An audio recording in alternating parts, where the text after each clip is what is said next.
যতদিন এই দেহে প্রাণ পাখিটা রবে, যতদিন আমার শরীর আমাকে সাপোর্ট করবে, যতদিন আমার মন আমাকে আপনাদের মাঝে আসতে সাহায্য করবে, যতদিন আমাদের ইন্দ্রিয়গুলো আমাকে সাহায্য করবে চলাচল করার জন্য, যতদিন আমার এই প্রাণ পাখিটা আমার এই দেহের মাঝে রবে, ঠিক ততদিন পর্যন্ত আমি আপনাদের মাঝে এসে ভক্ত সঙ্গ করার প্রচেষ্টা করে যাব।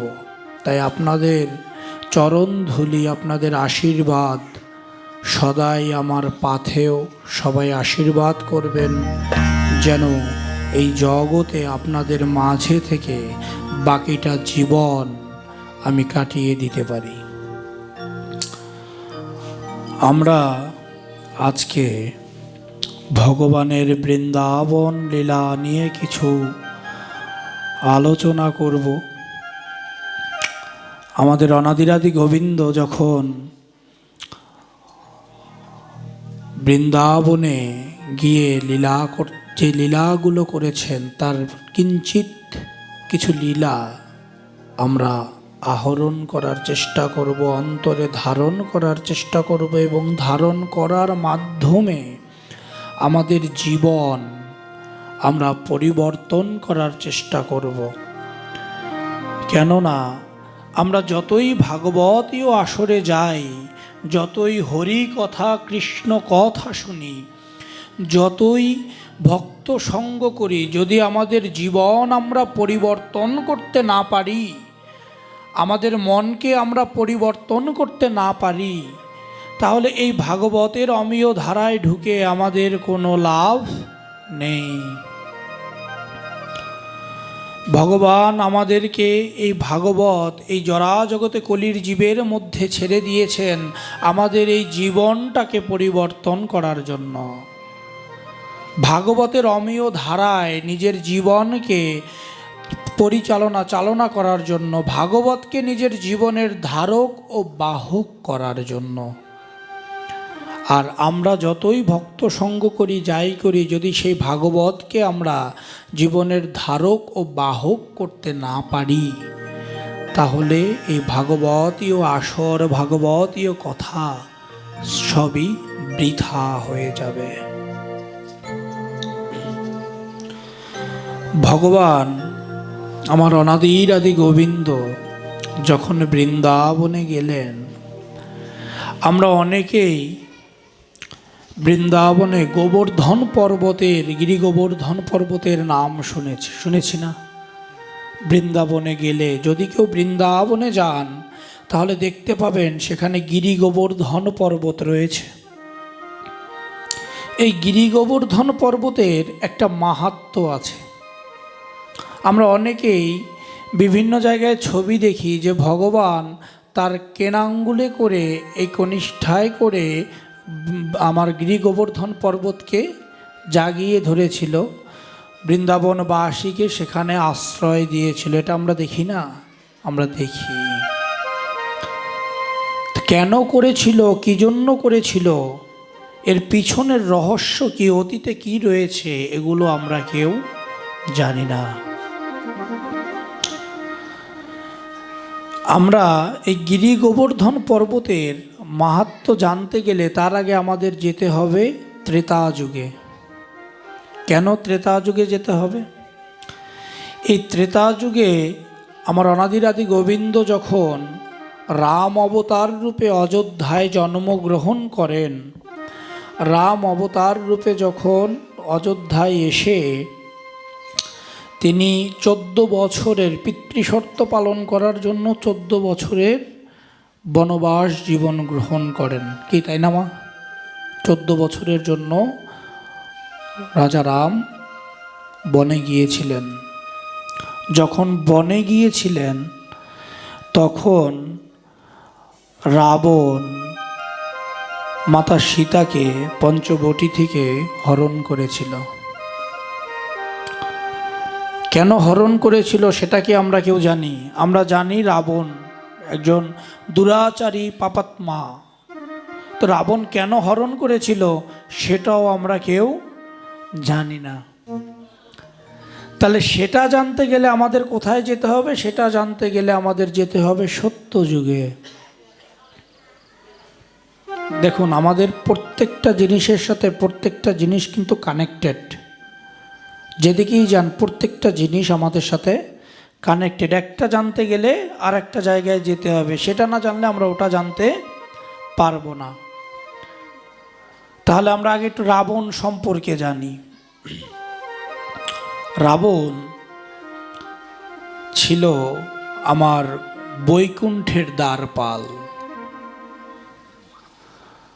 ভগবান বিষ্ণু যে লোকটায় থাকেন সেই লোকটার নাম হচ্ছে বৈকুণ্ঠ লোক। সেই বৈকুণ্ঠ লোকে দুজন দ্বারপাল আছে। সেই দুজন দ্বারপালের নাম হচ্ছে জয় এবং বিজয়। এই জয় বিজয় সাধনা করে ভগবান বিষ্ণুকে যখন সন্তুষ্ট করেন, তখন ভগবান বিষ্ণু বলেছিল তোমরা কি বর চাও? তখন বলেছিল যে আমরা আপনার দ্বাররক্ষী হয়ে আমাদের জীবন কাটাতে চাই প্রভু। তখন বলেছিল তথাস্তু। তো জয় বিজয় যখন দ্বাররক্ষী হিসাবে গোলক বৃন্দাবনে গোবিন্দের ওখানে সেই দ্বাররক্ষীর দায়িত্ব পেল, তখন ওখানে অষ্ট ঋষিপুত্র মানে ব্রহ্মার 8 জন পুত্র, ছোট ছোট বাচ্চা ঋষি, তারা ভগবানের সাথে দেখা করার ইচ্ছা প্রকাশ করে গেলেন কোথায়? সেই গোবিন্দের বৈকুণ্ঠ লোকে। জয় বিজয় যথারীতি দাঁড়িয়ে আছে। এবার ওরা যখন জয় বিজয়ের সাথে কথা বলে বলছে যে আমি কি গোবিন্দের সাথে দেখা করব, জয় বিজয় বলছে প্রভু এখন বিশ্রামে আছে। হে মহর্ষি পুত্রগণ, আমাদেরকে ক্ষমা করবেন, আমরা আপনাকে ভিতরে প্রবেশ করার অনুমতি দিতে পারছি না।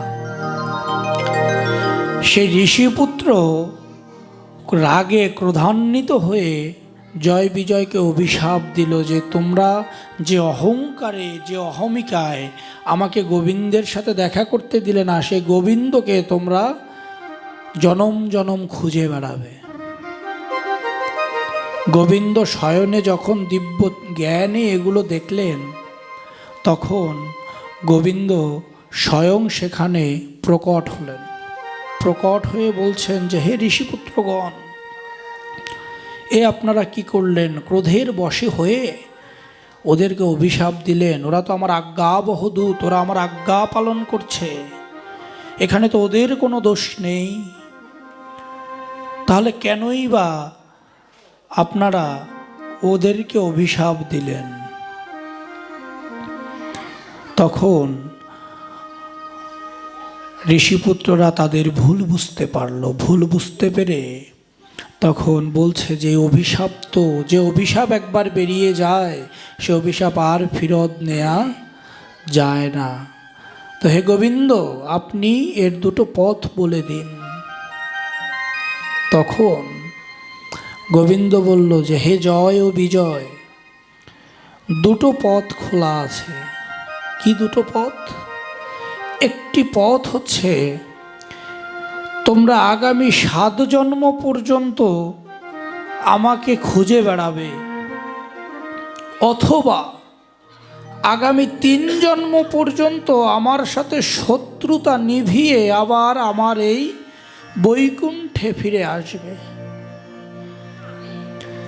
এখন জয় বিজয় বলছে প্রভু আমরা দ্বিতীয়টাই বেছে নিলাম। বলে কেন? তোমরা আমার এত ভক্ত, এত পরম ভক্ত, তোমরা আমার সাথে শত্রুতা নিভাতে চাইলে? তখন জয় আর বিজয় বলছে প্রভু 7 জন্ম আপনার পরশ পেয়ে হারানোর থেকে 3 জন্ম আপনার সাথে শত্রুতা নিভিয়ে আপনার চরণে তো আসতে পারবো। ও প্রভু, তবে একটা নিবেদন আপনার কাছে করে যাই, যেই 3 জন্মে আপনার হাতেই যেন আমাদের দেহাবসান হবে। চাইনি তাই গৌর হরি বল। গোবিন্দ এই কথা শুনে মুচকি হাসি দিয়ে বলছে, জয় বিজয়, তোমাদের এই ইচ্ছাটা পূর্ণ হবে। আগামী 3 জন্মে তোমরা 2 ভাই আমার হাতেই বধ হবে। প্রথম জন্ম ছিল তাদের হিরণ্যাক্ষ, হিরণ্যকশিপু। হিরণ্যকশিপু ছিল ভক্ত প্রহ্লাদের বাবা। ভগবান তার 10 অবতারের মধ্যে নরসিংহ অবতার রূপ ধারণ করে হিরণ্যকশিপুরকে বধ করেছিলেন, আর হিরণ্যকে বধ করেছিলেন কুর্ম অবতার রূপ ধরে। ত্রেতা যুগে এই দুজন ছিল কে?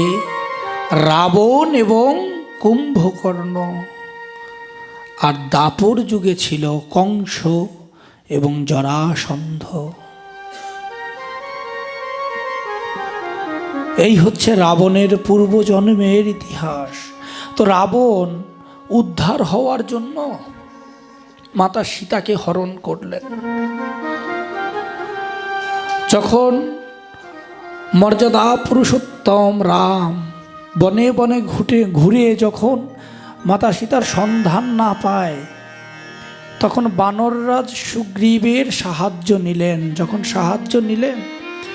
যখন হনুমান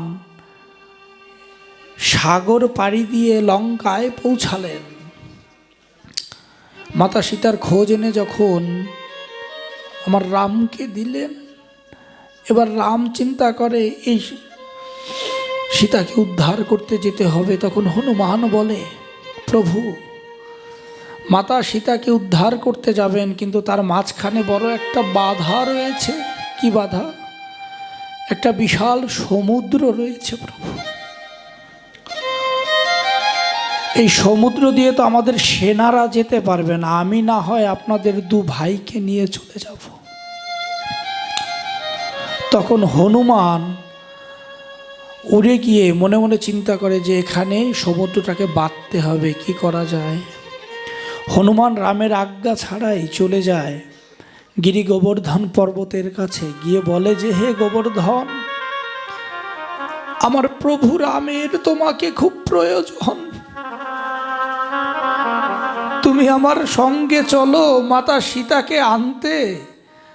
তোমার এই পাহাড়টা সমুদ্রের উপরে যদি তুমি রেখে দাও, তাহলে আমার প্রভু লঙ্কায় গিয়ে আমার মাতা লক্ষ্মীকে নিয়ে আসতে পারে। গিরি গোবর্ধন পর্বত মনে মনে চিন্তা করে, এর থেকে বড় ভালো সুযোগ তো আর কিছু নেই।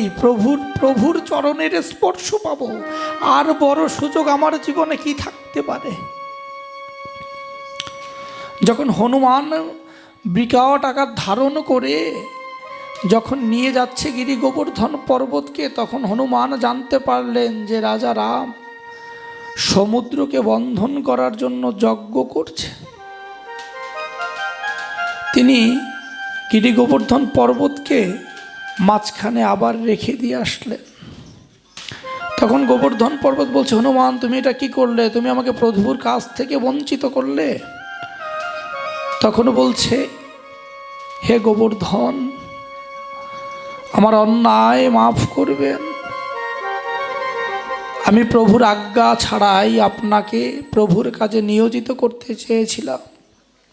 তবে আপনাকে একটা কথা দিয়ে যাই, দাপর যুগে যখন আমার প্রভু আবার অবতার রূপে ধরাধামে আসবে, তখন আমার প্রভু নিজের হস্তে আপনাকে ধারণ করবে, আপনার আকাঙ্ক্ষাটা পূর্ণ হবে। বৃন্দাবনে যখন প্রভু ছিল, তখন গিরি গোবর্ধন পর্বত ওখানে স্থাপিত প্রভুর পথপানে চেয়ে বসে আছে, কবে প্রভু আসবে, কবে প্রভুর দর্শন পাবে, কবে প্রভু তাকে স্পর্শ করবে। এই চিন্তা করে তার দিন বয়ে যায়, রাত বয়ে যায়, কিন্তু প্রভু আর আসে না। তখন গিরি গোবর্ধন পর্বত চিন্তা করে যে আমার কি এ জন্মটা বিফলে যাবে। হনুমান যে কথা দিল আমার প্রভু আসবে, আমাকে ধারণ করবে, সেই দিন আমার কবে আসবে? আদৌ কি আমার জীবনে সেই দিনখানা আসবে? এটা মনে মনে চিন্তা করে। তখন আমাদের রাজা ইন্দ্র, স্বর্গের রাজাকে ইন্দ্র নিজেকে মনে করে তার থেকে বড় শক্তিশালী আর কেউ নেই। বৃন্দাবনে ইন্দ্রের পূজা দেয়া বন্ধ করে দিলেন আমার অনাদির আদি গোবিন্দ। ইন্দ্র রাগে ক্ষোভে ওখানে ভারী বর্ষণ সৃষ্টি করলো, বৃষ্টি ধারা, যেমন বজ্রপাত তেমন বৃষ্টি। গোকুলের সমস্ত গ্রাম ভেসে যাচ্ছে। গোবিন্দ তখন গোকুলবাসীকে নিয়ে গিরি গোবর্ধন পর্বতের কাছে যায়। গিয়ে গিরি গোবর্ধন পর্বতকে নিজের কনিষ্ঠাঙ্গুলে ধারণ করে পুরো বৃন্দাবনবাসীকে তার নিতে আশ্রয় নিতে বলে, এবং বলে যে এখানে কোনো বর্ষা, কোনো বিদ্যুৎ, কোনো বজ্রপাত কিচ্ছু স্পর্শ করতে পারবে না। যখন ওর ভিতরে গোকুলবাসী যায় তখন ইন্দ্র আরো বেশি ক্রোধান্বিত হয়ে যায়। ক্রোধান্বিত হয়ে ইন্দ্র স্বয়ং প্রকট হয় যে এই বাচ্চা শিশু কৃষ্ণ যে আমার সাথে শত্রুতা নেভাচ্ছে। কারণ অহংকার যখন মানুষের জীবনে আসে তখন মানুষের জ্ঞান চক্ষু বন্ধ হয়ে যায়। তখন গোবিন্দকেও আমরা কেউ চিনতে পারি না।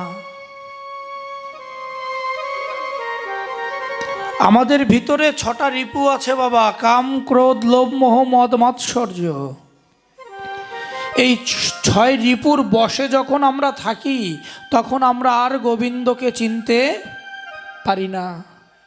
গোবিন্দ আমাদের সামনে এসে থাকলেও আমরা তাকে দুচ্ছাই করে পাঠিয়ে দিই। তাই আমাদের জীবন থেকে সর্বাগ্রে এই অহংকার ত্যাগ করতে হবে, অহমিকা রাখা যাবে না। সবার সাথে ভাতৃসুলভ, পিতৃসুলভ, মাতৃসুলভ আচরণ করতে হবে। যদি সেগুলো না করি বিন্দুমাত্র কৃপাও আমার প্রতি বর্ষিত হবে না।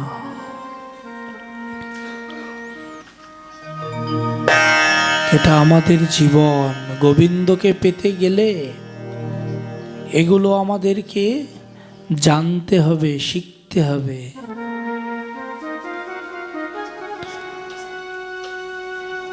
যতই জীবন যৌবন পার করে দেই না কেন,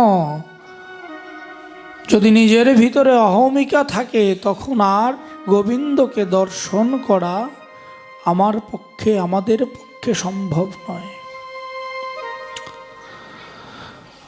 ইন্দ্রদেব সে অহমিকার মধ্যে ছিলেন। অহমিকার মধ্যে থেকে নিজেকে স্বর্গের অধীশ্বর ভাবতে শুরু করেছেন। তখন ভগবান তার চতুর্ভুজ রূপ ধারণ করে ইন্দ্রদেব তার ঐরাবতে বসে যখন বৃন্দাবনে এসেছেন তখন ভগবান তার চতুর্ভুজ রূপ ধারণ করে ইন্দ্রের অহংকারের যখন পতন করলেন তখন ইন্দ্র বুঝতে পারলেও যে আমি কার সাথে দ্বন্দ্বে নেমেছিলাম। ইন্দ্রদেব তার ভুল বুঝতে পেরে আমার গোবিন্দের চরণে গিয়ে বলছে, গোবিন্দ আমি তো ভুল করেছি, অহমিকার আবেশে এসে তোমাকে তো আমি চিনতে পারিনি গোবিন্দ, তুমি আমাকে ক্ষমা করো, আমাকে তুমি উদ্ধার করে নাও গোবিন্দ। আমার এই ভুল মার্জনা করে আমার এই অহংকারকে চিরতরে আমার এই মন থেকে বিদায় করে তোমার শরণে আশ্রয় দাও, যাতে তোমার চরণের দাস হয়ে থাকতে পারি।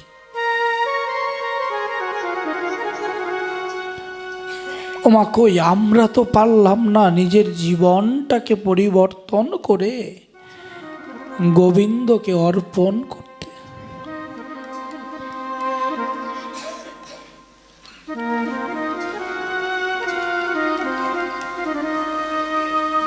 আমি দিবানিশি গোবিন্দকে খুঁজে যাই, খুঁজে বেড়াই, কিন্তু গোবিন্দকে আর পাই না।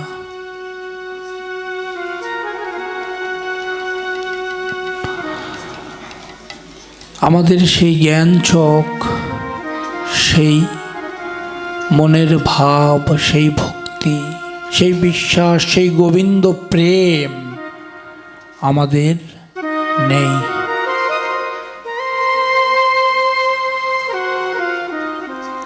আজকে গোবিন্দের প্রতি আমার সেই প্রেম নেই, সেই ভক্তি নেই, সেই ভালোবাসা নেই, সেই জ্ঞান চোখ নেই, যা দিয়ে আমি গোবিন্দকে দর্শন করতে পারি। যেখানে ভাগবত কথা হয়, যেখানে হরি কথা হয়, সেটা মধুর বৃন্দাবন হয়ে যায়। সেখানেও গোবিন্দ বিরাজ করে, কিন্তু আমাদের চরমচক্ষু দিয়ে আমরা গোবিন্দকে দর্শন করতে পারি না। সেই সৌভাগ্যটুকু আমাদের হয় নাই। কেননা গোবিন্দকে দর্শন করতে হলে আমাদের কিছু পথ আছে, কিছু মত আছে।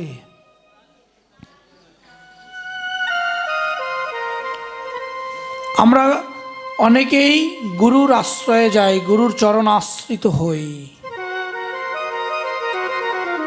সে গুরুর চরণ আশ্রিত হয়ে গুরু আমাদের একটা দীক্ষা মন্ত্র দেয়, একটা বীজ মন্ত্র দেয় আমাদের কানে। যখন সেই বীজ মন্ত্র দেয়, তখন গুরুদেব বলে, বাবা 3 বেলা না পারলেও অন্তত 1 বেলা করিস। তো আমরা কিছুই করতে পারি না।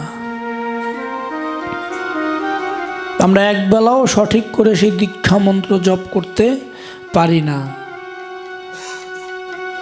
তাহলে আমরা কি করে গোবিন্দের চরণ পাব? কি করে গোবিন্দ দর্শন আমাদের জীবনে হবে? কি করে ভক্তি ভাব উদয় হবে? কি করে ভক্তি মার্গে আমরা চলতে পারবো?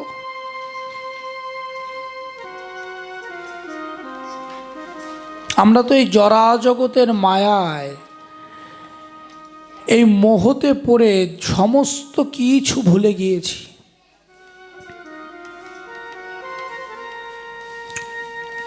আমরা প্রত্যেকেই মোহ মায়ার বশে পড়ে রয়েছি। যে মোহ মায়ার বশে আমরা গোবিন্দকে ভুলে গেছি। তাহলে আমাদের কি করে সে গোবিন্দ প্রেম হবে?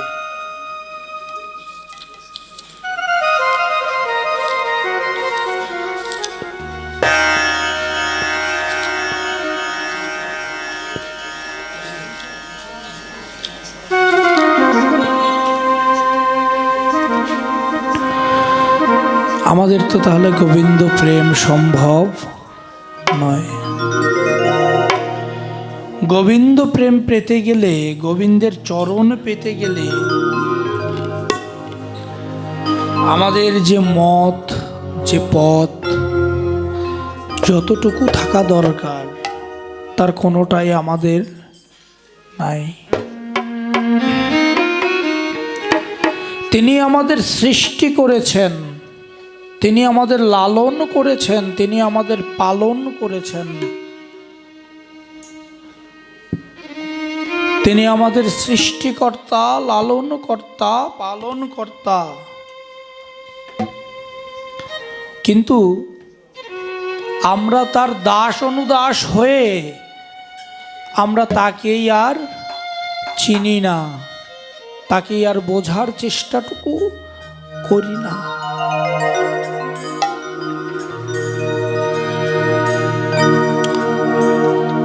তুমি সৃষ্টি হে গোবিন্দ, তুমি সৃষ্টি হে গোবিন্দ, আমরা তব পূজারি। তুমি প্রভু অন্তর্যামী, দুঃখ তাপহারী। তুমি প্রভু অন্তর্যামী, দুঃখ তাপহারী।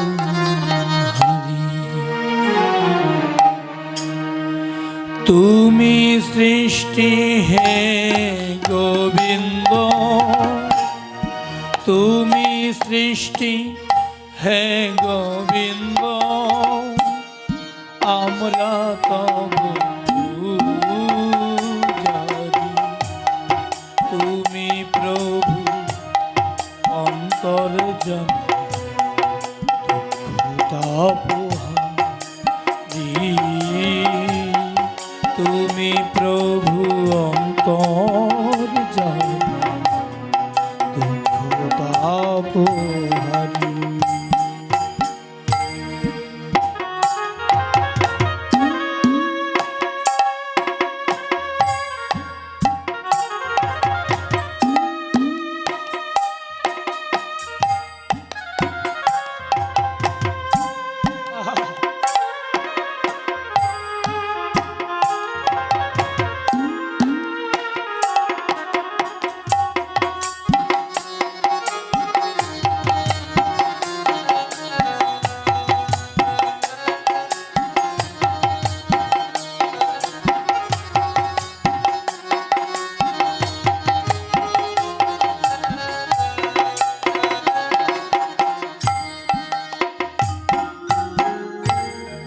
পশু পাখি মানব জাতি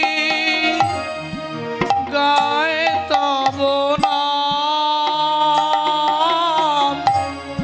তুমি সৃষ্টি, তুমি মুক্তি, হে ঘনশ্যাম।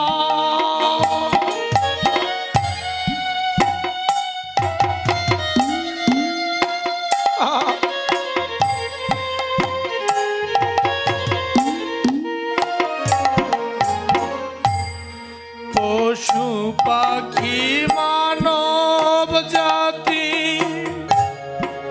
গায়ে তব নাম। তুমি সৃষ্টি, তুমি মুক্তি, হে ঘনশ্যাম।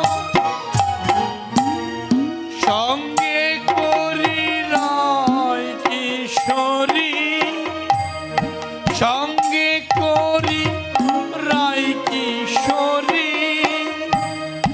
দর্শন দাও হরি, তুমি প্রভু অন্তর্যামী, দুঃখ তাপহারী। তুমি প্রভু অন্তর্যামী, দুঃখ তাপহারী।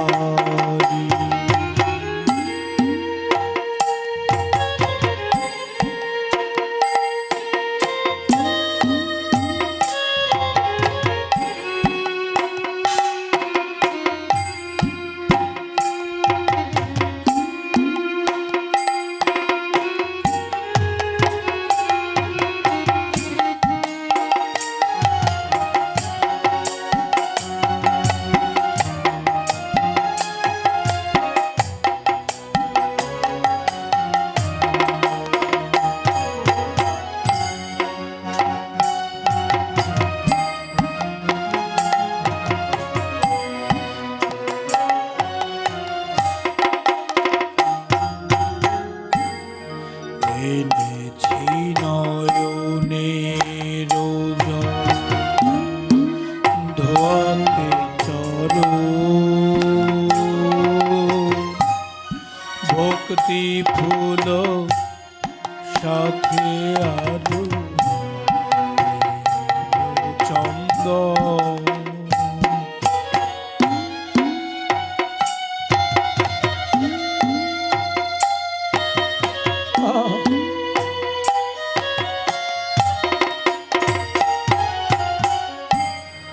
এনেছি নয়নের জল ধোয়াতে চরণ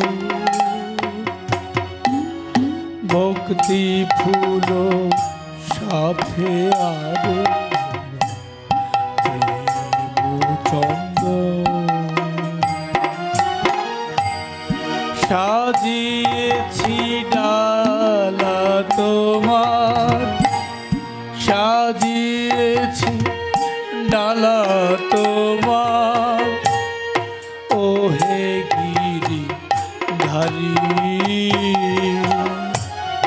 তুমি প্রভু অন্তর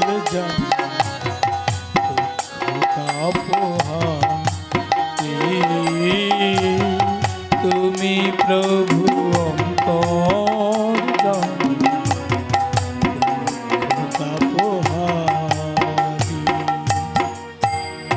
তুমি সৃষ্টি হে গোবিন্দ তুমি সৃষ্টি হে গোবিন্দ আমরা তব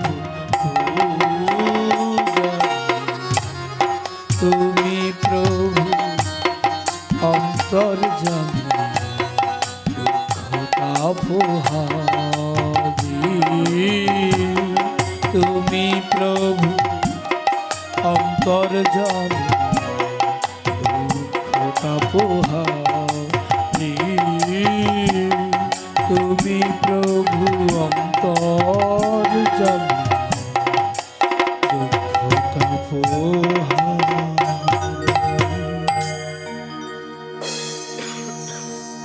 গোবিন্দ তুমি দুঃখ তাপহারী একমাত্র তুমি শুরু তুমি শেষ তোমাতেই সৃষ্টি তোমাতেই লয় এই দেহ মন প্রাণ রং রূপ যৌবন সব দিয়েছি আজি তোমারই পায় ওমা গোবিন্দকে ভজন করতে হলে গোবিন্দ কীর্তন করতে হলে গোবিন্দকে পেতে হলে গোবিন্দের চরণ যুগল সেবা করতে হলে ধ্যান জ্ঞান সব কিছু এক করে চৈতন্য হয়ে যেতে হয় যদি নিজের ভিতরে চৈতন্য ভাব না জাগে নিজের ভিতরে সেই প্রেম ভাব না জাগে তাহলে কখনোই গোবিন্দকে পাওয়া সম্ভব নয় গোবিন্দ প্রেম হচ্ছে অহৈতুকী অকামনা যার ভিতরে কোনো কামনা নেই কোনো বাসনা নেই কোনো লোভ নেই শুধু আছে তার চরণ সেবা করার ইচ্ছা আমারে মনে শুধু একটাই বাসনা যে হে গোবিন্দ যেদিন এই মায়ার জগৎ ছেড়ে আমি আমার নিজ দেশে চলে যাব গোবিন্দ সেই দিন তুমি তোমার ওই চরণ দুখান আমার সাথে দিয়ে আমাকে উদ্ধার করে একমাত্র তুমি ব্যতীত তো আর আমাকে কেউ উদ্ধার করতে পারবে না এই জরা জগতে আমার তো আর কোনো বান্ধব নেই গোবিন্দ একমাত্র বান্ধব তো তুমি করুণা নিদান দয়ার সাগর আমাকে কৃপা করো দর্শন দাও তোমার পথে তোমার মতে যেন আমার মতি থাকে, আমার মন, আমি যেন কোনো দিক ভ্রষ্ট না হই।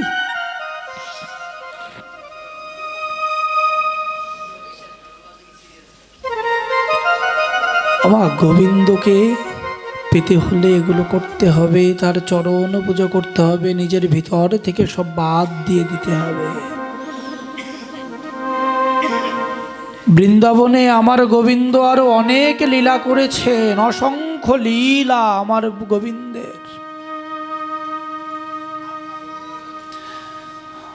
আমার গোবিন্দ যখন বৃন্দাবনে রাসলীলা করতেন শ্রীমতী রাধা রানীর সহিত,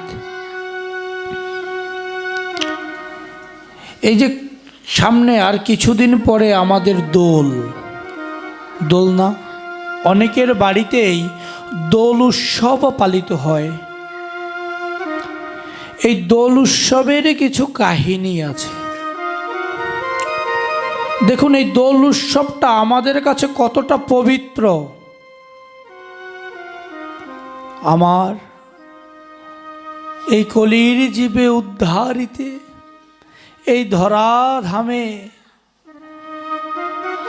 আমার সেই চৈতন্য মহাপ্রভু এসেছিলেন, এই কলির যুগকে উদ্ধার করতে এসেছিলেন। কবে এসেছিলেন জানেন? এই দোল পূর্ণিমায়। এই দোল পূর্ণিমা আমার এই গৌরাঙ্গ মহাপ্রভুর জন্মতিথি মা। 1406 খ্রিস্টাব্দে ফাল্গুনী পূর্ণিমার সন্ধিক্ষণে আমার সচী মাতা কোল আলো করে জন্ম নিলেন আমার সেই চৈতন্য মহাপ্রভু।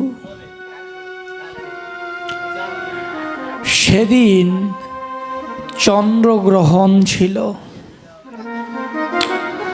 এই চন্দ্রগ্রহণ থাকার কারণে ভক্তরা সবাই মিলে হরিনাম করতে লাগলেন, যাতে এই গ্রহণের কুপ্রভাব মানুষের মধ্যে না পড়ে।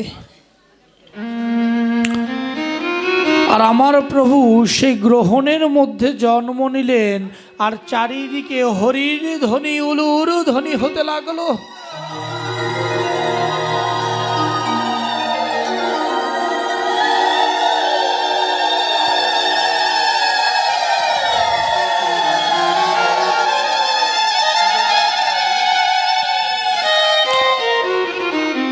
আমার গৌরাঙ্গ মহাপ্রভু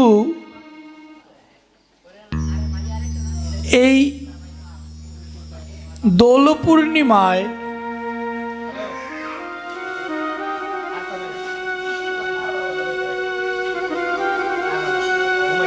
বাবা কথা বলা যাবে না বাবা, ইটস সো সেন্সিটিভ জিনিস বাবা, এই অভদ্রতা আমি পছন্দ করি না। এটা কথা বলার জায়গা না।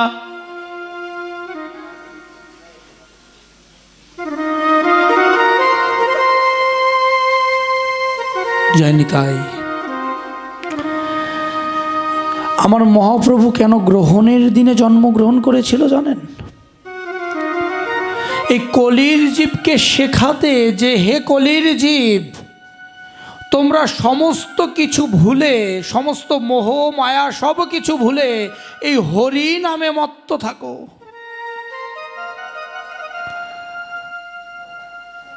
এই হরি নামে নিজের দেহ মন প্রাণ সব ভাসিয়ে দাও।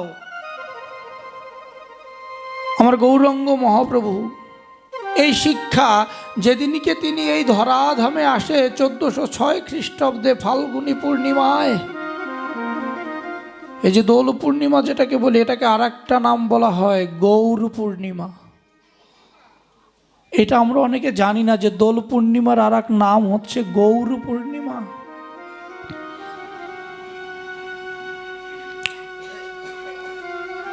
আমার গৌরাঙ্গ মহাপ্রভু যখন গৌর পূর্ণিমায় জন্ম নিলেন, তার গায়ের রং কেমন ছিল জানো? তপ্ত কাঞ্চনের মতো। তপ্ত কাঞ্চন কেমন জানো মা? সেটা হচ্ছে কাঁচা হলুদ। যেমন সে কাঁচা হলুদের মতো রং ছিল, তাই তাকে বলা হতো গৌর হরি। আর আমার গৌরাঙ্গ মহাপ্রভু জন্ম নিয়েছিল কোথায় জানো? নিম গাছের নিচে। তাই তার ডাক নাম রাখা হয় নিমাই। আমার গৌরাঙ্গ মহাপ্রভুর আর এক নাম কিন্তু নিমাই চাঁদ। এই কলির জীবকে শিক্ষা দেওয়ার জন্য আমার গৌরাঙ্গ যখন এই ধরাধামে আসেন, কতগুলো শিক্ষা তিনি তার জন্ম থেকে আমাদেরকে দিয়ে গেছেন বাবা। চন্দ্রগ্রহণের দিনে জন্মগ্রহণ করেছেন। ভক্তরা চারিদিকে গ্রহণের প্রভাব যাতে মানুষের না লাগে, সেই জন্য সবাই মিলে হরির ধ্বনি উলুর ধ্বনি করছে, সবাই মিলে হরি নাম করছে। আবার তার এই জন্মক্ষণে তার দৈহিক রং ছিল তপ্ত কাঞ্চনের মতো, সোনার মতো দেখতে ছিল, তাই তাকে সোনার গৌরাঙ্গ বলা হয়, গৌর বলা হয়। নিম গাছের নিচে জন্ম নিয়েছে, তাই তাকে নিমাই বলা হয়। ওমা, আমাদের বাড়িতে কিন্তু অনেকের নিম গাছ আছে। আমরা কিন্তু বলি যে নিম গাছ অনেক পবিত্র জিনিস। নিম গাছ কিন্তু অনেক পবিত্র জিনিস বাবা। যে সে গাছ নয়, এই নিম গাছ।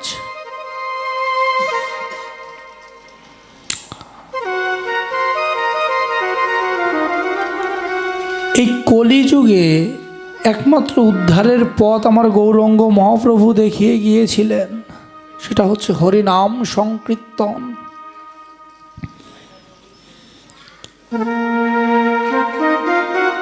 হরিনামে নিজের দেহকে ভাসিয়ে দেয়া।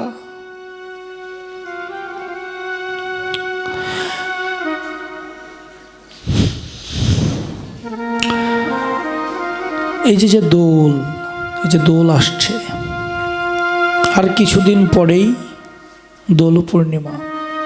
আমরা দোল পূর্ণিমা বলতে সাধারণত বুঝি কি? রং খেলা, হ্যাঁ, একে অপরকে রং লাগানো, এইটা করা ওইটা করা, তাই না? আদৌ কি দোল পূর্ণিমা মানে রং খেলা? না। দোল কি আদৌ সবাইকে নিয়ে রং খেলে হাসি ঠাট্টা করে মদ খেয়ে মাতাল হয়ে রাস্তায় পড়ে থাকা? না।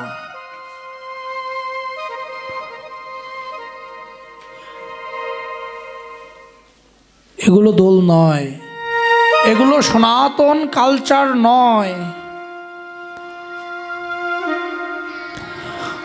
বৃন্দাবনে আমার অনাদিরাদি গোবিন্দ রাধারানীর সঙ্গে এবং গোপীগণের সঙ্গে আবির খেলতেন। বিভিন্ন রঙের আবির হয়। রং এবং আবির দুটো কিন্তু আলাদা জিনিস, দুটো কিন্তু এক নয় বাবা। আমরা যদি দুটোকে এক করি তাহলে ভুল। রং আলাদা জিনিস, আবির আলাদা জিনিস।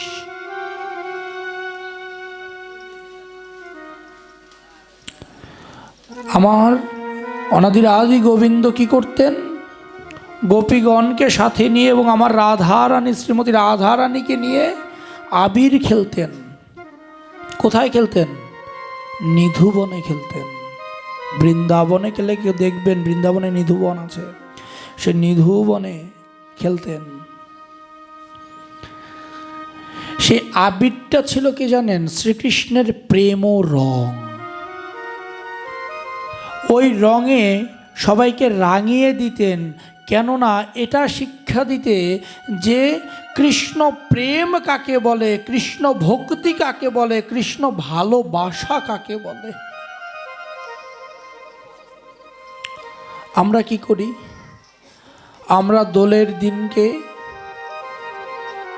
অনেকেই আছি, আমরা মদ খাই, মদ খেয়ে মাতাল হয়ে ঘুরে বেড়াই, হ্যাঁ, এরে রং দেই ওরে রং দিই, রং দিয়ে ভূত হয়ে যায়। কি বাবা করি না? আমরা করি। এগুলো দোলের মাহাত্ম্য না, এগুলো দোল না। এগুলো যারা করে তারা দোল করে না, তারা তামাশা করে, রঙ্গ তামাশা। আমাদের সনাতন ধর্মে যে কোনো অনুষ্ঠান, পূজা পার্বণ, যে কোনো অনুষ্ঠান করতে গেলে তার একটা নিত্যাদি কর্মাদি নিয়ম আছে। প্রত্যেকটা জিনিসের একটা নিয়ম আছে। আমরা সেইগুলো বাদ দিয়ে অনেক সময় অনেক অতিরঞ্জিত কিছু জিনিস আমরা করি, যেগুলো আমাদের সনাতন শাস্ত্র কখনো সাপোর্ট করে না। এগুলো বহির্ভূত।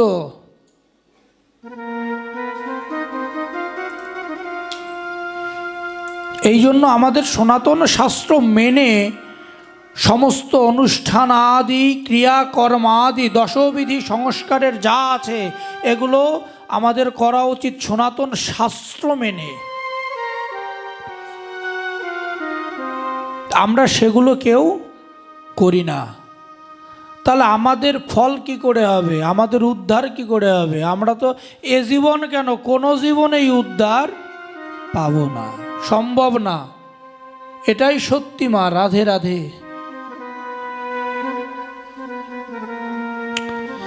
এই যে দোলের আগের দিনকে আমাদের অনেকের বাড়িতে ন্যাড়া পোড়া হয় না? অনেকের বাড়িতে দেখবেন ন্যাড়া পোড়া হয়। একটা ঘর বানায়, ঘর বানিয়ে এরপরে ওইটাকে পোড়ায়, চতুর্দিক প্রদক্ষিণ করে পোড়ায়। এটাকে বলা হয় হোলিকা দহন। আমরা বলি ন্যাড়া পোড়া, এটাকে শাস্ত্রে বলে কি হোলিকা দহন। কেন হোলিকা দহন বলা হয়? একটু আগে আমরা ভক্ত প্রহ্লাদের কথা বলেছিলাম। এই ভক্ত প্রহ্লাদ জন্ম থেকেই আমার অনাদিরাদি গোবিন্দের ভক্ত ছিলেন। আর তার বাবা হিরণ্যকশিপুর ছিলেন গোবিন্দের বিরোধী, তার শত্রু। আর এই হোলিকা ছিল হিরণ্যকশিপুরের বোন। হিরণ্যকশিপুর একদিন হোলিকাকে বলে, তোমার আগুনের তাপে তুমি প্রহ্লাদকে নিয়ে আমি অগ্নি শিখা সাজিয়ে দেব, এই অগ্নি শিখার উপরে তুমি বসবে, বসে প্রহ্লাদকে সাথে নিয়ে বসবে, যাতে ওই আগুনের তাপে আর তোমার এই দহনের তাপে প্রহ্লাদ পুড়ে ভস্ম হয়ে যায়। হরি বল, রাধে রাধে। যেই ভাবা সেই কাজ। হোলিকা ঠিকই প্রহ্লাদকে কোলে নিয়ে বসেছে। আমার অনাদির আদির ভক্ত যারা, আমার পরম করুণাময় গোবিন্দের ভক্ত যারা, এই জরা জগতে এমন কোনো শক্তি নেই যে তাকে না চালাতে পারে, না পুরাতে পারে। রাধে রাধে।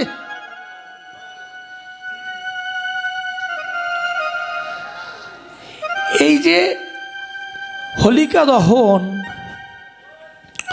এই হোলিকা দহন যখন প্রহ্লাদকে কোলে নিয়ে বসে, আমার গোবিন্দের এমনই কৃপা, আমার গোবিন্দ ওর তেজে ওকেই ভস্মীভূত করে দিল, কিন্তু আমার ভক্ত প্রহ্লাদ অক্ষতই থেকে গেল। তার বিন্দু মাত্র কোনো ক্ষতি পায়নি, হয়নি। এই যে হোলিকা দহন, আমরা আগের দিনকে ন্যাড়া পোড়া করি, তারপরের দিন দোল। আমরা একটা কথা বলি কি, আজ আমাদের ন্যাড়া পোড়া, কাল আমাদের দোল। এই ন্যাড়া পোড়া করি, দোল করি, তা আমরা এগুলো কেউ জেনে করি না। এই হোলিকা দহনের মাধ্যমে জীবনের সমস্ত আত্ম অহংকার, জীবনের সমস্ত পাপ, সমস্ত কিছু মুছে দেয়া হয়। আর আবির রঙের মাধ্যমে নিজের মনকে রাঙানো হয় কৃষ্ণ প্রেমে, কৃষ্ণের চরণ সেবা করার জন্য।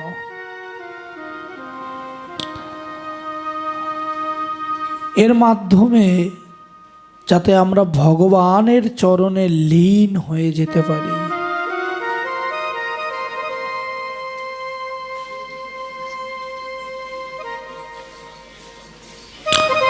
সংস্কৃততে একটা কথা আছে, তব কথামৃত তপ্ত জীবনং কবি ভিড়ি ভিড়াং কলুষাপমহম। অর্থাৎ ভগবানের কথা ও লীলা তপ্ত জীবনের যে শক্তি দেয়, যে প্রেম দেয়, সেগুলো জীবনের ধারক ও বাহক করার উপায়। এই কলিযুগে একমাত্র নাম সংকীর্তন আমাদের এই কলির জীবের উদ্ধারের কারণ। আমার গৌরাঙ্গ মহাপ্রভু এই ধরাধামে এসে আমাদেরকে কি যোগ করতে বলেছে যে তোমরা যাগযজ্ঞ করো? না। তোমরা ধ্যান করো? না। তোমরা তপ করো বলেছে? তপস্যা করতে কিচ্ছু করতে বলেনি। কি বলেছে? শুধু একটা কথাই বলেছে, তোমরা দিবানিশি নাম করে যাও। গোলকে গোপনে ছিল, ধরাধামে আমার গৌরাঙ্গ মহাপ্রভু আনলো। এই গোলকে গোপনে যে নাম ছিল, আমার গৌরাঙ্গ মহাপ্রভু ধরাধামে এনে কলির জীবকে দিয়ে শেখালেন, তোমরা একমাত্র এই নাম করে যাও, নামেই তোমরা উদ্ধার হতে পারবে। আর কোনো কিছু দিয়ে কলির জীবে উদ্ধার হওয়া সম্ভব নয়। রাধে।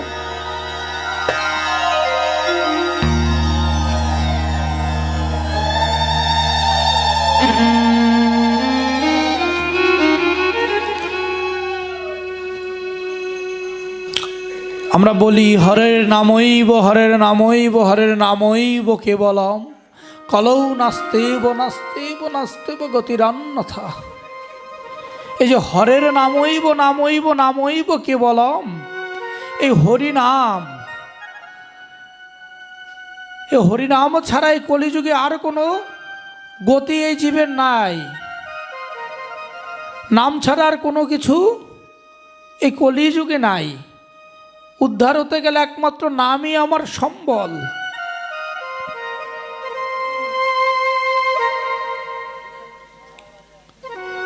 এই নামের মালা যদি না জপি, এই নাম যদি না জপি, তাহলে আমাদের কখনো উদ্ধার হওয়া সম্ভব নয়।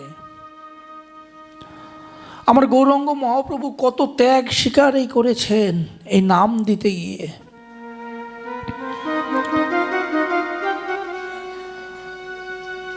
আমার গৌরাঙ্গ মহাপ্রভু ছিলেন রাধা ভাবদূতী সুবলিতং নৈমে কৃষ্ণ স্বরূপম।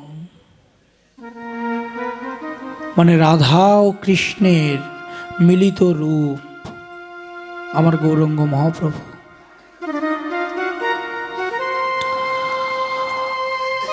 আমার গৌরাঙ্গ মহাপ্রভু যখন রাধার ভাব ও কান্তি নিয়ে নবদ্বীপে অবতীর্ণ হলেন, তিনি অন্তরে কৃষ্ণ, বাহিরে গৌর ছিলেন। বৃন্দাবনে দোললীলায় কৃষ্ণ যখন আবির খেলতেন, তখন গোপীদের প্রেমে তিনি নিজেকে হারিয়ে ফেলতেন। এই যে গোপী প্রেম, গোপী ভাব, এই গোপী প্রেম ছিল অহৈতুকী অকামনা। শুধু কৃষ্ণকে পাওয়ার বাসনা ছিল তাদের মন অন্তরে, আর কিচ্ছু ছিল না। এই কৃষ্ণ প্রেমকে পূর্ণতা দিতে এই কলিযুগে চৈতন্য রূপে এসে হরিনাম সংকীর্তন বিলিয়ে দেয় আমার গৌরাঙ্গ মহাপ্রভু। আমরা জগাই মাধাইয়ের নাম শুনেছিলাম না মা? এই জগাই মাধাই কত বড় পাপী ছিল দেখেন। এই জগাই মাধাই তারা ব্রাহ্মণ সন্তান ছিল, ব্রাহ্মণ কুলে জন্ম ছিল কিন্তু জগাই মাধাইয়ের। কিন্তু কালের পরিক্রমায় তারা চুরি, ডাকাতি, ছিনতাই, মদ্যপান, গোহত্যা, পর নারীর প্রতি দৃষ্টি, পর নারী হরণ, এই সমস্ত পাপ কাজে কুকর্মে লিপ্ত থাকতেন এই জগাই মাধাই। এই নবদ্বীপে যখন আমার গৌরাঙ্গ মহাপ্রভু আসে, জগাই মাধাইয়ের উৎপাতটা তখন অনেক বেশি। এই জগাই মাধাই ভয়ে নবদ্বীপবাসী কাঁপতেন। তারা সব সময় ভয় পেতেন, এই বুঝি কোনো একটা বিপদ আমাদের দিকে ধেয়ে আসলো, এই বুঝি জগাই মাথায় এসে কোনো একটা অঘটন তৈরি করলো। এই চিন্তাটা সবসময় নবদ্বীপের মানুষের মধ্যে কাজ করত। আমার চৈতন্য মহাপ্রভু এবং আমার নিত্যানন্দ মহাপ্রভু মনে মনে চিন্তা করে এই দুটোকে উদ্ধার করতে হবে, আর এই দুটোকে উদ্ধারের মধ্যে দিয়ে হরিনামের প্রচারের প্রথম ধাপ আমরা এগিয়ে নিয়ে যাব।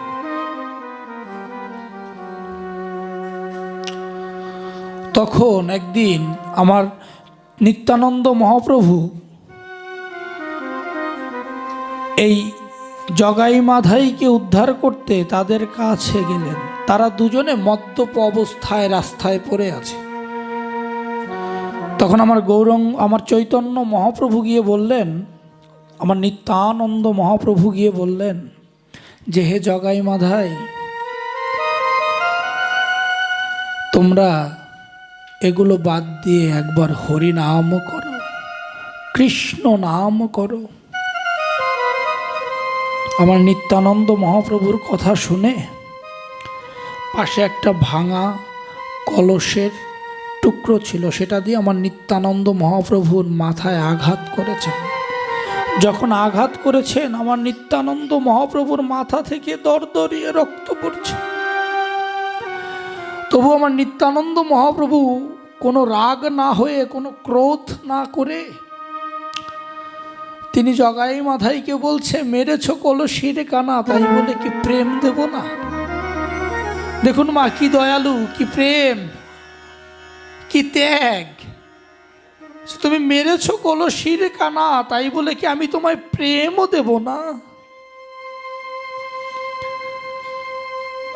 যখন আমার চৈতন্য মহাপ্রভু এই খবরটা জানতে পারলেন, তিনি রাগে ক্রোধান্বিত হয়ে দৌড়ে গেলেন জগাই মাধাইয়ের কাছে এবং গিয়ে প্রভুর সেই চতুর্ভুজ রূপ ধারণ করে জগাই মাধাইকে বধ করতে উদ্যত হলেন। রাধে রাধে।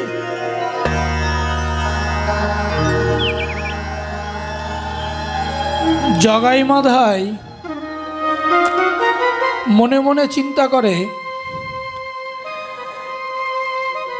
তখন নিত্যানন্দ মহাপ্রভু গিয়ে আমার গৌরাঙ্গ মহাপ্রভুর পা দুটো জড়িয়ে ধরে বললেন, প্রভু আপনি শান্ত হন, আপনি যদি এ কর্ম করেন তাহলে কলির জীব তো উদ্ধার হবে না। আপনার অবতীর্ণ হয়েছেনই তো এই কলির মানুষকে উদ্ধার করতে, ওরা তো ভ্রমে আছে, ওরা তো ভ্রমের মধ্যে আছে। ওদের এই ভ্রমের মধ্য থেকে বের করতে হলে আপনাকে তো ক্রোধান্বিত হলে চলবে না। তাই আপনি ক্রোধান্বিত না হয়ে আপনি শান্ত হন। যখন নিত্যানন্দ প্রভুর এই নিঃস্বার্থ ভালোবাসাটা আমাদের জগাই দেখলেন, জগাইয়ের ভিতরে এমন পরিবর্তন এলো, এমন চৈতন্যের উদয় হলো, তিনি সঙ্গে সঙ্গে চৈতন্য মহাপ্রভুর পায়ে ধরে বলছে, প্রভু জীবনে যা করেছি ভুল করেছি, তোমার চরণের দাস করে আমাকে দাও।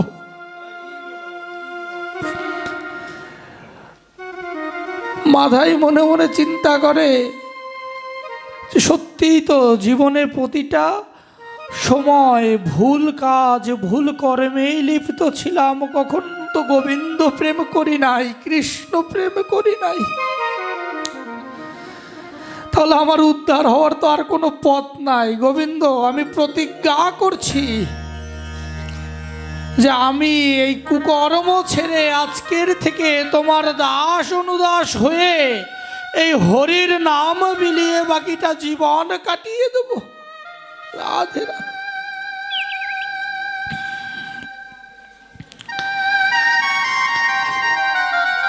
এই যে জগাই মাধাই তাদের ভুল বুঝতে পেরে আমরা চৈতন্য মহাপ্রভুর চরণে লুটিয়ে পড়ে সারাটা জীবন সর্বক্ষণ হরিনামে মত্ত ছিল।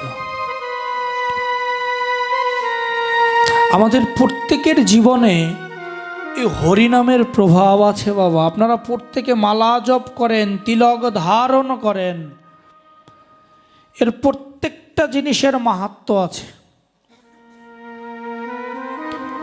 এই হরি নাম ছাড়া আমার আর সাথে কিচ্ছু যাবে না, কোনো কিছু আর সঙ্গে যাবে না আমার। একমাত্র এই হরিনাম আমার সাথে যাবে। আমার পথের সম্বলটুকু হবে এই হরিনাম, এই কৃষ্ণ নাম।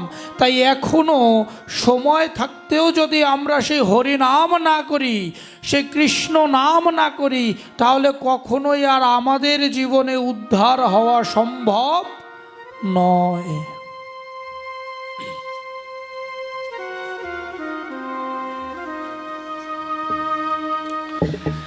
তাই একমাত্র এই হরিনাম ছাড়া আমরা আর উদ্ধার হতে পারবো না।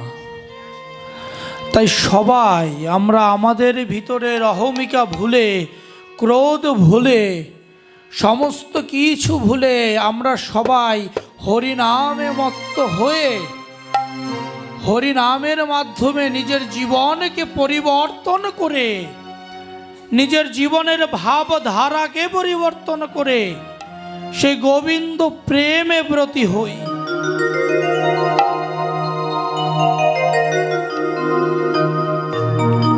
হরে কৃষ্ণ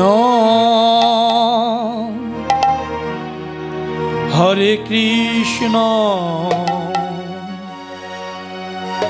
কৃষ্ণ কৃষ্ণ হরে হরে। এই নামের মালা তোমরা জপো না, হরি নাম বিনে আর কিছু সাথে যাবে না, হরি নাম বিনে আর কিছু সাথে যাবে না। হরে কৃষ্ণ হরে কৃষ্ণ কৃষ্ণ কৃষ্ণ হরে হরে। এই নামের তোমরা জপো না, হরি নাম বিনে আর কিছু সাথে যাবে না, হরি নাম বিনে আর কিছু সাথে যাবে না।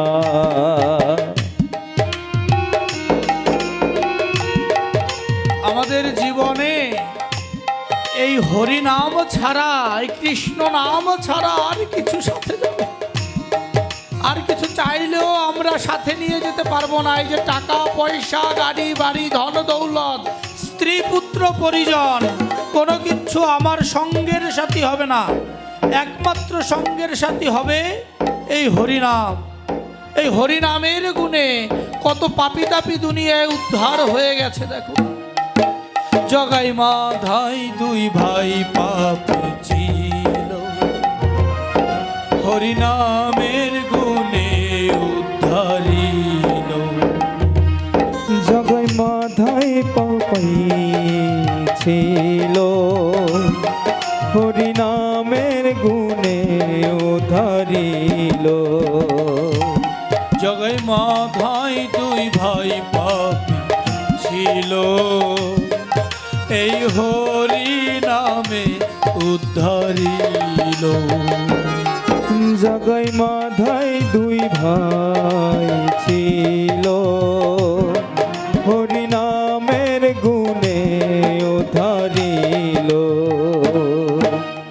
এমনি আমরা সবাই হরিনাম কবু বলবো না, হরিনাম বিনে আর কিছু সাথে যাবে না, হরিনাম বিনে আর কিছু সাথে যাবে না। হরে কৃষ্ণ হরে কৃষ্ণ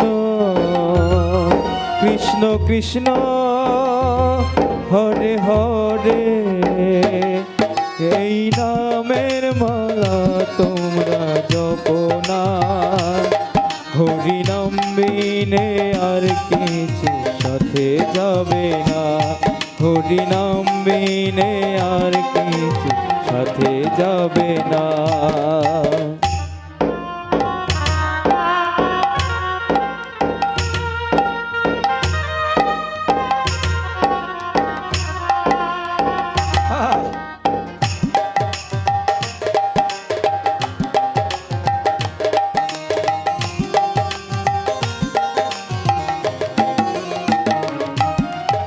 এই নাম সম্বল করেছে যে জন, ধন্য হয়েছে তার জীবন।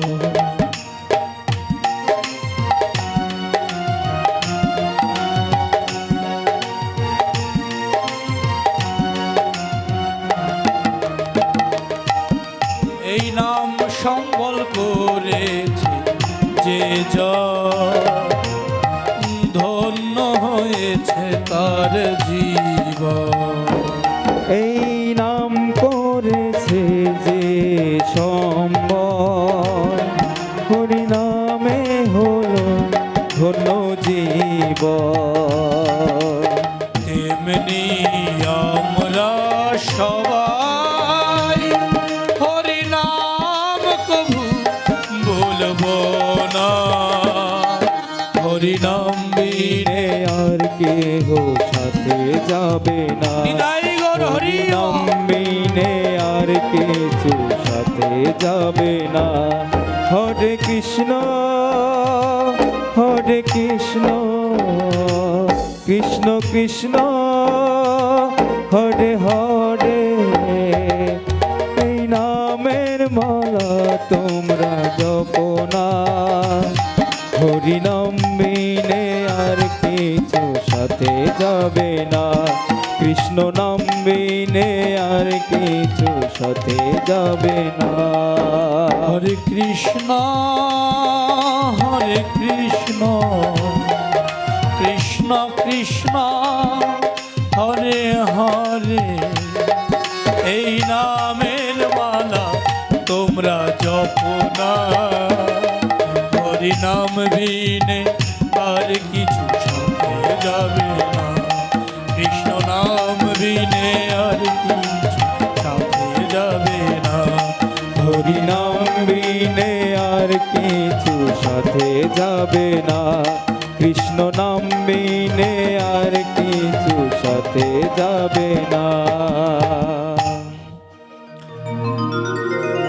মা, যেদিন এই জরা জগৎ থেকে চলে যাব, যেদিন এই দেহ থেকে আমার প্রাণ পাখিটা উড়ে যাবে, সেদিন আমার সাথে দেবে এক মুঠো তিল, দুটো তুলসী পাতা, একটা মাটির হাড়ি। এই টাকা পয়সা, বাড়ি গাড়ি, স্ত্রী পুত্র পরিজন কোনো কিছুই আমার আর সাথে যাবে না। শুধু এই হরি নাম, এই কৃষ্ণ নাম আমার পথের সম্বল হয়ে দাঁড়াবে। একমাত্র এই কৃষ্ণ নাম আমার সাথে যাবে ওই শ্মশান ঘাট অবধি, যেখানে চিরনিদ্রায় শুয়ে থাকবো। কেউ এসে ডেকে বলবে না কেমন আছিস, খেয়েছিস। জয় রাধে। শুধু পথপানে চেয়ে থাকবো কখনো গোবিন্দ আসবে, আমার প্রাণ পাখিটাকে সাথে করে নিয়ে গোলক বৃন্দাবনে যাবে।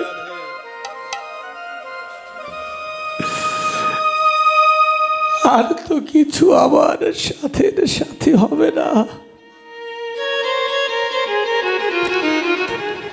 আজও যদি সময় থাকতে এই হরি নাম, এই কৃষ্ণ নাম আমি না করি, আজও যদি পথের সম্বলটুকু আঁকড়ে না ধরতে পারি, তাহলে শেষের দিনে গোবিন্দর কাছে গিয়ে কি জবাব দেব?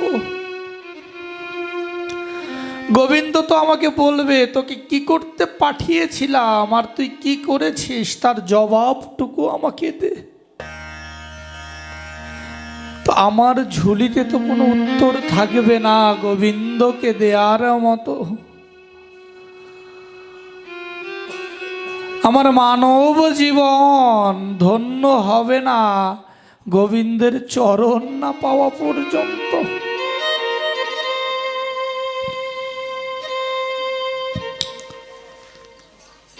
তাহলে কি করে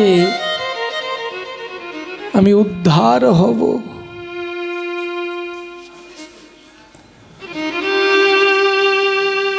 টাকা পয়সা বাড়ি গাড়ি যাই থাকুক, সেগুলোই জরা জগতের মায়া ব্যতীত আর কিচ্ছু নয়।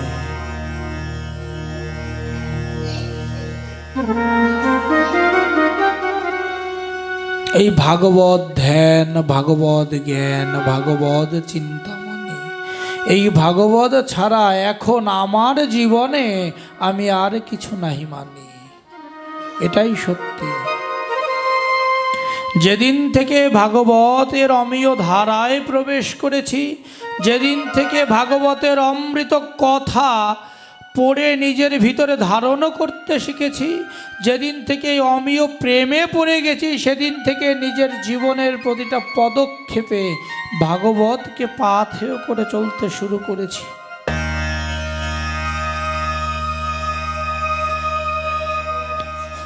এখানে উপস্থিত যত শ্রোতা ভাগবত ভক্তবৃন্দ, ভক্তিমতী মায়েরা এবং বাবারা,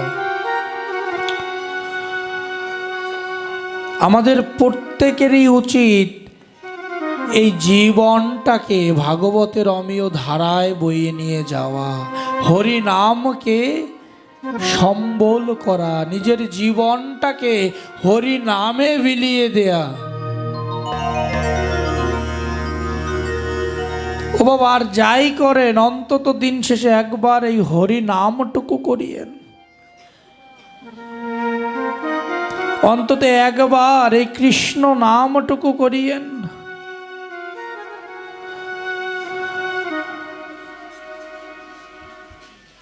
তাহলে জীবনের প্রতিটা ধারা, জীবনের প্রতিটা পথ সুন্দর, সুশীল ও মসৃণ হবে। না হলে সম্ভব নয়।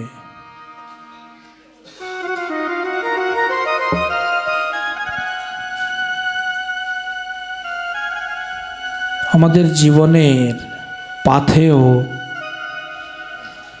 আমাদের জীবনের দর্শন একমাত্র এই হরিনাম, এই কৃষ্ণ নাম।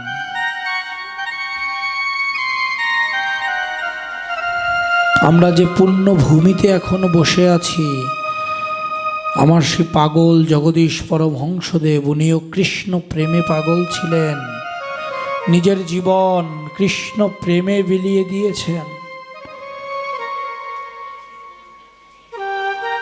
তাহলে আমরা কেন পারবো না? আমাদের পূর্বপুরুষরা দেখিয়ে গিয়েছেন কি করে কৃষ্ণ প্রেম করতে হয়, কি করে কৃষ্ণকে ভজন করতে হয়, কি করে কৃষ্ণ দর্শন পেতে হয়। তাহলে আমরা কেন গোবিন্দের দর্শন পাবো না? কেন আমরা সেই পথে চলতে পারবো না?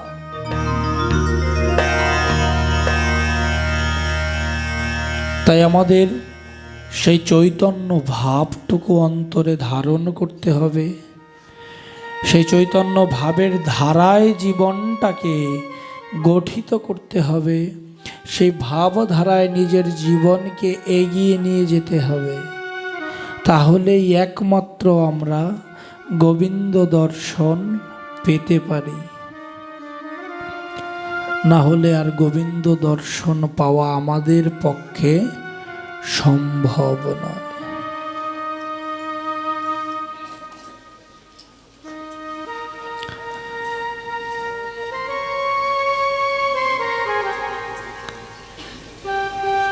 যারা আজকে ভাগবত কথা শ্রবণ করছেন, আপনারা আজকে একটা এখানে বসে প্রতিজ্ঞা করে যান যে আজকের থেকে নিজের জীবনটাকে পরিবর্তন করে হরিনামে মত্ত থাকবো, কৃষ্ণ প্রেমে নিজের জীবনটাকে বিলীন করে দেব। এই একটা প্রতিজ্ঞা এখান থেকে সবাই করে যান। একদিন, 2 দিন, 3 দিন কষ্ট হবে, তো পরবর্তীতে এটা আমাদের নিত্য নৈমিত্য কর্ম হয়ে দাঁড়িয়ে যাবে।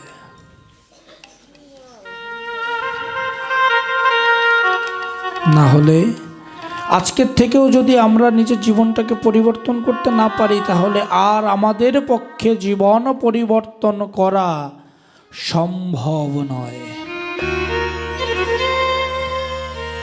জীবনটাকে সে পথে নিয়ে যাওয়া সম্ভব নয়। তাই আসুন সবাই মিলে আমরা একটা প্রতিজ্ঞায় বদ্ধ হই যে, হে গোবিন্দ, যত অন্যায়, যত পাপ, যত যা করেছি না কেন, আজকে তোমার চরণে সব অর্পণ করে দিয়ে আজকে থেকে তোমাতেই এই দেহ মন প্রাণ সব সঁপে দিলাম। অন্য কিছু চাওয়া বা পাওয়ার আমার নেই।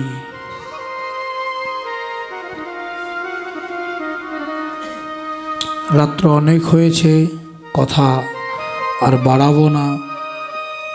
আমরা আজকের মতো ভাগবত এখানেই বিশ্রাম দেব।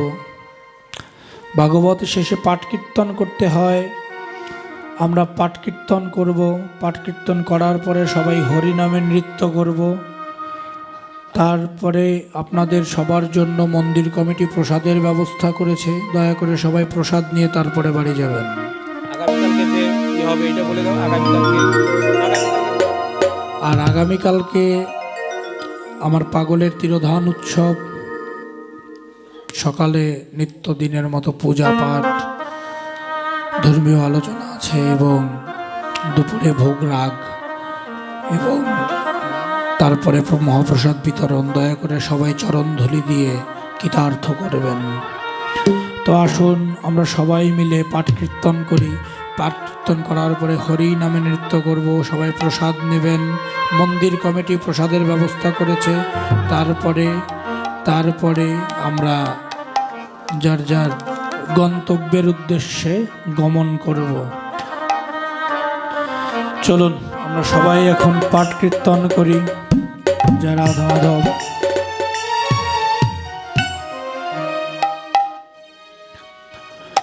জয় রাধে গোবিন্দ বলো, জয় রাধে গোবিন্দ, জয় রাধে গোবিন্দ বলো, জয় রাধে গোবিন্দ, জয় রাধে গোবিন্দ বলো, জয় রাধে গোবিন্দ, জয় রাধে গোবিন্দ বলো, জয় রাধে গোবিন্দ,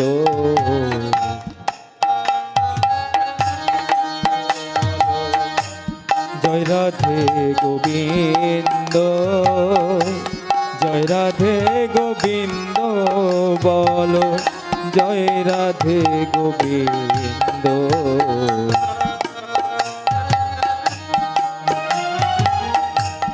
শ্যাম সুন্দর মদন মোহন বৃন্দাবন চন্দ্র, রাধারমন রাজবিহারী শ্রী গোকুল নন্দ। শ্যাম সুন্দর মদন মোহন সবাই মিলে নিতাই গৌর হরি বল। রাধা রমন রাজবিহারী শ্রী গোকুলানন্দ। জয় রাধে গোবিন্দ বলো, জয় রাধে গোবিন্দ,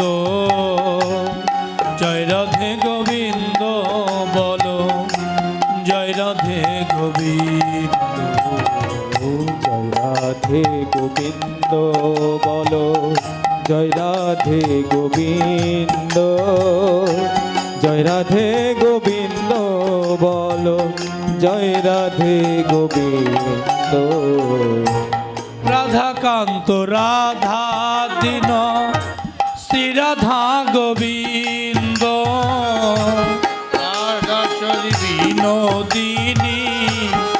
গোকুল নন্দ।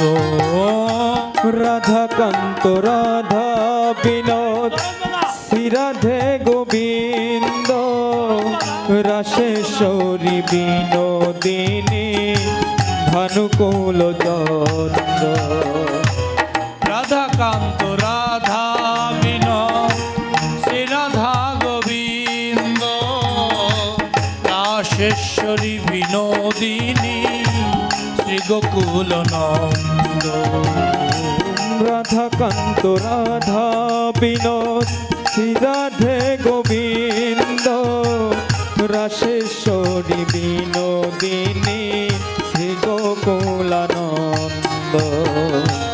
জয় রাধে গোবিন্দ বলো, জয় রাধে গোবিন্দ, জয় রাধে গোবিন্দ বলো, জয় রাধে গোবিন্দ।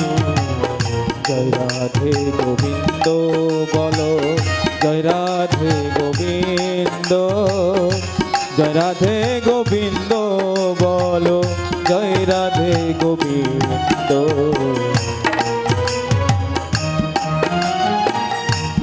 ললিতা বিশাখায়াদি যত সখী বৃন্দ, শ্রীরূপ মঞ্জুরি আদি কুঞ্জরি আনন্দ। ললিতা বিশাখায়াদি যত সখী বৃন্দ, মঞ্জরি আদি মঞ্জরি আনন্দ।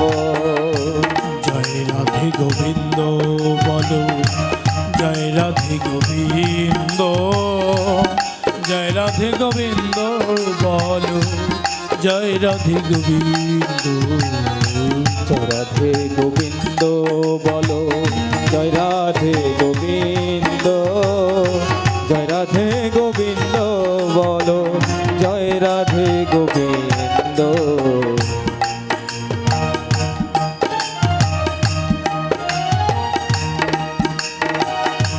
পূর্ণমাসী পূর্ণলতা জয় বীরা বৃন্দ, সবে মিলে করো দয়া আমি অতি মন্দ। পূর্ণমাসী কুণ্ডলতা জয় বীরাবিন্দ, শ্রী বৃন্দাবন শ্রী যমুনা রাধা শ্যাম কুণ্ড। পূর্ণমাসী পূর্ণলতা জয় রাধা গোবিন্দ, সবে মিলে করো দয়া আমি অতি মন্দ। শ্রী বৃন্দাবন শ্রী যমুনা রাধা শ্যাম কুণ্ড, সবে মিলে করো দয়া আমি অতি মন্দ। জয় রাধে গোবিন্দ বলো, জয় রাধে গোবিন্দ, জয় রাধে গোবিন্দ বলো, জয় রাধে গোবিন্দ। জয় রাধে গোবিন্দ বলো, জয় রাধে গোবিন্দ, জয় রাধে গোবিন্দ বলো, জয় রাধে গোবিন্দ। জয় রাধে গোবিন্দ বলো, জয় রাধে গোবিন্দ, জয় রাধে গোবিন্দ বলো, জয় রাধে গোবিন্দ। জয় রাধে গোবিন্দ বলো, জয় রাধে গোবিন্দ, জয় রাধে গোবিন্দ বলো, জয় রাধে গোবিন্দ। জয় রাধে গোবিন্দ বলো, জয় রাধে গোবিন্দ, জয় রাধে গোবিন্দ বলো, জয় রাধে গোবিন্দ। জয় রাধে গোবিন্দ বলো, জয় রাধে গোবিন্দ, জয় রাধে গোবিন্দ বলো, জয় রাধে গোবিন্দ, জয় রাধে গোবিন্দ বলো, জয় রাধে গোবিন্দ, জয় রাধে গোবিন্দ বলো, জয় রাধে গোবিন্দ। জয় শ্রী রাধেশ্যাম নিতাই গুরু।